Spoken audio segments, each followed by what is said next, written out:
علیکم۔ آج کی کہانی دہلی کا خاندانی مقدمہ۔ دہلی کا خاندانی مقدمہ ایک پرانی حویلی سے شروع ہوا۔ چاندنی چوک کی تنگ گلیاں جہاں رشتوں کی سانسیں اٹکتی، حویلی میں رہتے تھے سلیم، ان کے دو بیٹے اور بیٹی۔ بڑا بیٹا حمزہ ضدی مزاج، چھوٹا بیٹا فہد نرم دل، بیٹی عائشہ سب کی لاڈلی، ماں سغرا خاموش مگر سمجھدار، باپ سلیم کاروباری انسان، کپڑے کی بڑی دکان چلاتے۔ گھر میں بظاہر سکون تھا مگر اندر دراریں بڑھتی گئی۔ دادا کی زمین کا مسئلہ کئی برسوں تک سے لٹکا ہوا تھا، کاغذات پرانی الماری میں گر سے ڈھکے پڑے تھے۔ حمزہ کہتا تھا حصہ برابر ہو، فہد کہتا تھا پہلے قرض اتارو، عائشہ چاہتی تھی گھر سلامت رہے مگر آواز اس کی کمزور۔ ایک دن وکیل کا خط گھر کے دروازے پر آیا، دادا کی جائیداد کا مقدمہ عدالت دہلی میں کھل گیا ہے۔ خبر سنتے ہی خاموشی حویلی کی دیواروں پر چھا گئی۔ حمزہ کی آنکھوں میں چمک، فہد کے چہرے پر پریشانی۔ سلیم صاحب نے سر جھکایا، سغرا نے تسبیح تھام لی۔ اگلے ہفتے پہلی پیشی کچہری کے صحن میں بھیڑ، وکیل ارشد تیز زبان کاغذات ترتیب سے سنبھالتا ہوا، مدعی چچا کریم بھی موجود تھے۔ ان کے بیٹے ساتھ کھڑے تھے، دونوں خاندانوں کی نظریں ایک دوسرے سے چرا رہی تھیں۔ جج نے فائل کھولی، آہستہ پرانے معاہدے کی بات چلی۔ دادا نے زبانی تقسیم کی مگر تحریری ثبوت کم تھے۔ حمزہ نے زور سے کہا حق ہمارا دبایا گیا۔ فہد نے بازو پکڑ کر بھائی کو خاموش کرایا۔ چچا کریم نے دلیل دی، زمین انہوں نے سنبھالی، ٹیکس بھی برسوں دیا، پسینہ بھی وہی بہاتے تھے۔ عدالت نے اگلی تاریخ ایک ماہ بعد مقرر کی۔ گھر لوٹے تو ماحول پہلے سے زیادہ بوجھل۔ رات کے کھانے میں بحث تلخ الفاظ میں بدل گئی۔ حمزہ نے فہد کو تانا دیا، کمزور ہونے کا الزام لگایا۔ فہد نے دکھ سے کہا غیر مقدمے سے نہیں بچتا۔ عائشہ کی آنکھوں میں آنسو۔ سغرا نے سب کو روکا، سلیم صاحب خاموش رہے۔ دل میں طوفان چھپا ہوا تھا۔ اگلے دن دکان پر بھی گاہکوں نے سوال پوچھے، شہر میں خبر پھیل چکی تھی۔ خاندانی مقدمہ زبان زر عام تھا۔ سلیم کی عزت داؤ پہ، حمزہ کو صرف زمین نظر آ رہی تھی۔ فہد کا باپ کے ساتھ عائشہ کو ٹوٹنے رشتے۔ ایک شام عائشہ نے دادا کی پرانی ڈائری نکالی، پیلی پڑی سیاہی میں چند جملے نمایاں ہے، میرے بچوں میں محبت سب سے بڑی وراثت ہے، زمین اگر جھگڑا بنے تو اسے صدقہ سمجھنا چاہیے۔ عائشہ نے سب کو ڈائری کے الفاظ سنائے۔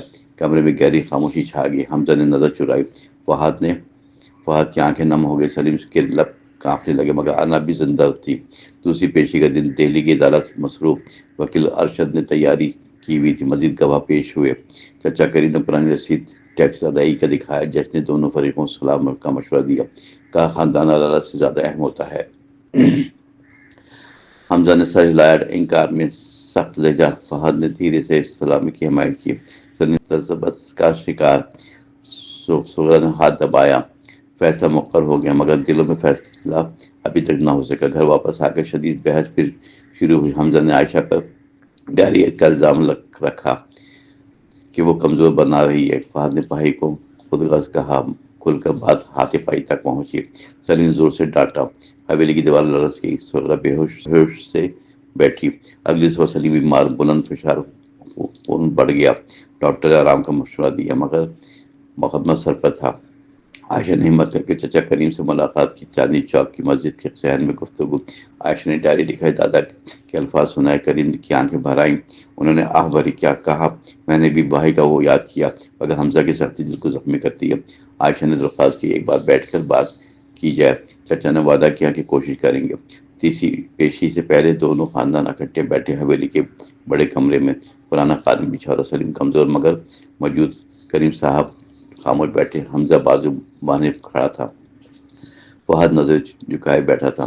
عائشہ نے ڈائری کھولی اور الفاظ دوبارہ پڑھے، میرے بچوں میں محبت سب سے بڑی وراثت ہے۔ کمرے میں سسکیاں گونجی۔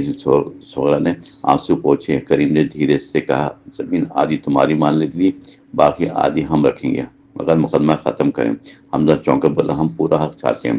فہد نے ہاتھ باندھ اٹھایا، بھائی بس اب کافی، باپ کی صحت دیکھو، ماں کے آنسو دیکھو، عائشہ کی التجا سنو۔ حمزہ کی آنکھیں بھیگی، انا کا بوجھ ہلکا۔ سلیم نے کمزور آواز میں کہا، فیصلہ محبت، اگر زمین لی تو، مگر بھائی کھو دیا تو کیا پایا ہم نے؟ یہ الفاظ تیر بنے حمزہ کے دل میں۔ اس نے سر جھکا کر معافی مانگی سب سے، کریم نے آگے بڑھ بھتیجے کو گلے لگایا۔ کمرے میں برسوں کا سکون کی ہوا چلی۔ عدالت میں اگلی پیشی صلح نامہ پیش ہوا۔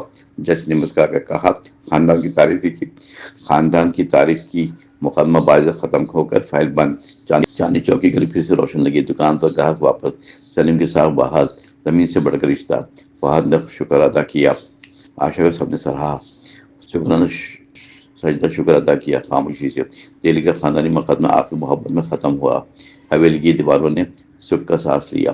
دادا کی ڈائری الماری میں پھر سنبھال دی، مگر اس کے الفاظ دل میں زندہ رہے۔ اصل وراثت زمین نہیں بلکہ خاندانی اتحاد ہوتا ہے۔